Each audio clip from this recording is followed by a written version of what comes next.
Gaddafi కాల్చివేతపై మరింత సమాచారం మా ప్రత్యేక ప్రతినిధి నాగభూషణ గారిని అడిగి తెలుసుకుందాం. నాగభూషణ గారు చెప్పండి, నిన్న మొన్నటి వరకు ఏకఛత్రాధిపత్యం వహించి గడాఫీ బంకర్లో దుర్మరణం చెందడానికి గల కారణం ఏమై ఉంటుందంటారు? కృష్ణవేణి, ఇప్పుడు నిజంగా కనుక చూసినట్టయితే లిబియా మాజీ అధ్యక్షుడు గడాఫీ బంకర్ లో చనిపోయారన్న వార్త ఒక్క లిబియాకే కాదు, మొత్తం యావత్ ప్రపంచానికి కూడా ఇది ఒక సంతోషకరమైన వార్తగానే మనం భావించాల్సి ఉంటుంది, పరిగణించాల్సి ఉంటుంది.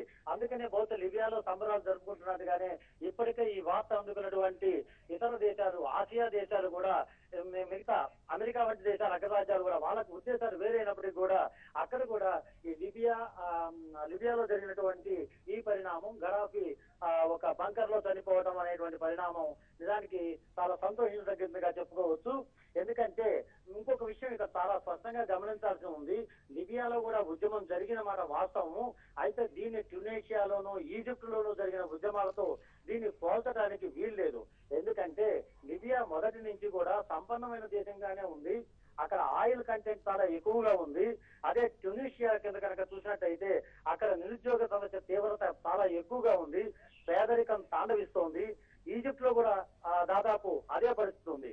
అమెరికా సామ్రాజ్యవాదులు మొదటి నుంచి కూడా ఈ లిబియా మీద ఒక కన్నేసి ఉంచారు. ఆఫ్ఘనిస్తాన్ ని ఏ విధంగా అయితే వాళ్ళు స్వాధీనం చేసుకోవాలనుకుంటున్నారో, ఇరాక్ మీద ఏ విధంగా అయితే చేయాలనుకుంటున్నారో అదే పరిస్థితి లిబియా మీద కూడా అక్కడ అమెరికా ఆధిపత్యం చలాయించాలని తారాకారంగా చూస్తుంది. అయితే ఇక్కడ ముఖ్యంగా గమనించాల్సింటే లిబియాలో పేదరికం లేదు, కానీ తమకు మరింత మెరుగైన జీవనం కావాలని మాత్రం వాళ్ళు కోరుకుంటున్నారు. ఈ మూల కారణం నుంచి అక్కడ ఉద్యమం అనేది పెళ్లుబుకింది. గడాఫీకి వ్యతిరేకంగా ఉద్యమించినటువంటి లిబియా ప్రజలు అమెరికా జోక్యంతో తమ వైఖరి మార్చుకునే అవకాశం ఉంది.